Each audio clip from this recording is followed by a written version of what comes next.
ക്ഷേത്രങ്ങളിൽ ദർശനം ചെയ്യുമ്പോൾ എന്തൊക്കെയാണ് നാം പാലിക്കേണ്ടത് എന്നതിനെക്കുറിച്ച് ചർച്ച ചെയ്ത് വരികയാണ്. ആദ്യത്തെ വിഷയം, പുരുഷന്മാർ ഷർട്ട് ധരിച്ച് അകത്ത് പ്രവേശിക്കുവാൻ പാടില്ലാത്ത ക്ഷേത്രങ്ങളിൽ പൂർണ്ണമായിട്ടും ഷർട്ട്, ബനിയൻ എന്നിവ ഊരി മാറ്റിയ ശേഷം ദർശിക്കുക. ഇല്ലാത്ത പക്ഷം മനസ്സനുവദിക്കുന്നില്ല എന്നുണ്ടെങ്കിൽ ഒരു കുഴപ്പവുമില്ല. സനാതനധർമ്മത്തിൽ ഹാർഡ് ആൻഡ് ഫാസ്റ്റ് റൂളില്ല.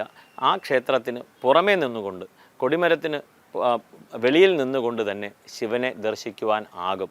നമ്മൾ അകത്ത് കയറി അതാത് ക്ഷേത്രത്തിലുള്ള നിയമങ്ങൾ തെറ്റിക്കരുത് എന്നുള്ളൊരു അഭിപ്രായമുണ്ട്. കാരണം ശിവൻ ഇതെല്ലാം കാണുകയാണ്. ധർമ്മത്തെ മാത്രം, ധർമ്മബോധം ഉള്ള മനുഷ്യരെ രക്ഷിച്ച് മുന്നോട്ട് പോകുന്നതാണ് ശിവൻ. ആ നന്ദിയെ നോക്കുകയാണ്.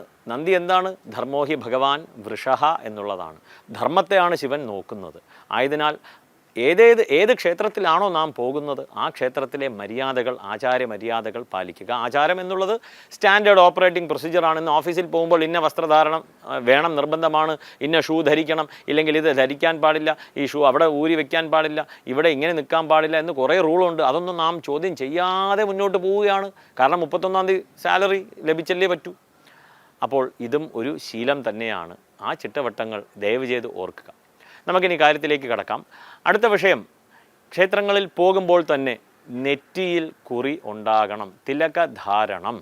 ഇത് സ്ത്രീകൾക്ക് മാത്രമല്ല പുരുഷന്മാർക്കും ഏവർക്കുമുള്ള ഒരു കാര്യമാണ്.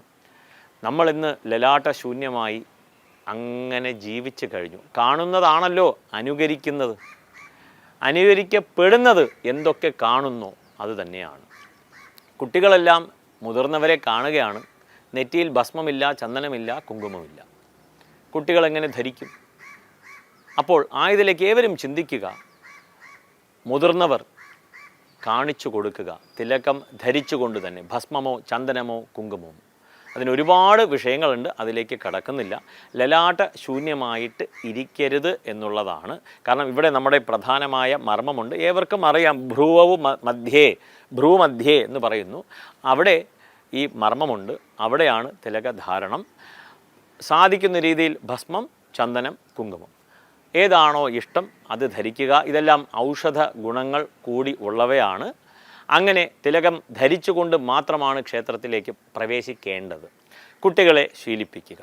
ഇത് ഒരു മഹാശിവരാത്രി ദിവസം മാത്രം നോക്കേണ്ട കാര്യമല്ല.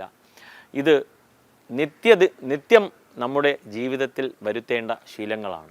കാരണം നാം കാണിച്ചു കൊടുത്തു കഴിഞ്ഞാൽ നമ്മുടെ മക്കളും ശീലിക്കും.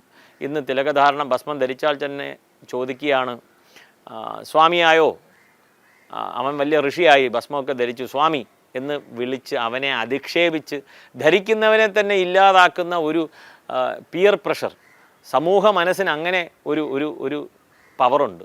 അങ്ങനെ അവനെ ഇല്ലാതാക്കും, അത് ചോദിച്ച് അവനെ ഇല്ലാതാക്കും. ഇങ്ങനെ മുന്നോട്ട് പൊയ്ക്കൊണ്ടിരിക്കുകയാണ്. ആയതിനാൽ ഇത് ഏവരും ശ്രദ്ധിക്കുക. ഈ ഒരു ചെറിയ ശീലം മാത്രം മതി നമ്മുടെ ധർമ്മബോധം വളർത്തുവാനായിട്ട്. ഇതിങ്ങനെ പറയുമ്പോൾ ചിലർക്ക് സംശയമുണ്ടാകും, അതെങ്ങനെ ഒരു തിലകം ധർമ്മബോധത്തിലേക്ക് എത്തിക്കുമെന്നുള്ളത്. തീർച്ചയായിട്ടും എത്തിക്കും. ഒരു 1-2 മാസം ശീലിച്ച ശേഷം അതിലേക്ക് ചിന്തിച്ച് നോക്കുക. തീർച്ചയായിട്ടും നിങ്ങൾ മാറിയിട്ടുണ്ടാവും എന്നുള്ളതിൽ തർക്കമില്ലാത്ത കാര്യമാണ്. ധർമ്മബോധം മനുഷ്യനിൽ വളരും. മഹാശിവരാത്രി ദിവസം ക്ഷേത്രങ്ങളിൽ പോകുന്നു. അവിടെ ക്ഷേത്രത്തിനകത്തിരുന്ന് തന്നെ ഒരു 10-15 മിനിറ്റ് പ്രാർത്ഥിക്കുക. നാമജപമാണ് ലക്ഷ്യം. അവിടെയുള്ള ആചാര മര്യാദകൾ പാലിച്ചുകൊണ്ട് തന്നെ അവിടെ ഇരുന്ന് നാമജപം ജപിക്കുക. ക്ഷേത്രത്തിനകത്ത് പോകുമ്പോൾ ഒരുപാട് തിരക്കുണ്ടാവും. ആരെയും തള്ളി ഇടിച്ച് മാറ്റി അകത്ത് പോകരുത് എന്നുള്ള ഒരു അഭിപ്രായമുണ്ട്. കാരണം നമ്മളെല്ലാം ശിവനെ കാണുന്ന തിരക്കിലാണ്. ശിവൻ ആരെ നോക്കുന്നു എന്ന് നമുക്കറിയില്ല. ചിലപ്പോൾ ഒരു മൂലയിലിരിക്കുന്ന ഒരു ഭക്തൻ, മൂലയിലിരുന്ന് നാമജപം ജപിച്ചുകൊണ്ടിരിക്കുന്ന ഭക്തൻ്റെ അടുത്ത് ശിവൻ അവിടെ ഇരിപ്പുണ്ടാവും, നമുക്കറിയില്ല. ആയതിനാൽ ദയവ് ചെയ്ത് ഇന്ന് ക്ഷേത്രങ്ങളിൽ പോകുമ്പോൾ അവനെ ഇടിച്ചു മാറ്റി തള്ളി താഴെയിട്ട് അവിടെ ഒരു ബഹളമുണ്ടാക്കി ചെയ്യരുതേ എന്നൊരു അഭിപ്രായമുണ്ട്. നമ്മളെല്ലാം പഠിച്ച ആൾക്കാരാണ്, എല്ലാവരും പഠിക്കുന്നു. ഒരുപാട് ഇന്ന് വിദ്യാഭ്യാസം എല്ലാവർക്കും എത്തിക്കഴിഞ്ഞു. വിദ്യാഭ്യാസം ഉള്ളവർ ഇങ്ങനെ ചെയ്യരുത് എന്നുള്ള ഒരു അഭിപ്രായം ഇവിടെയുണ്ട്.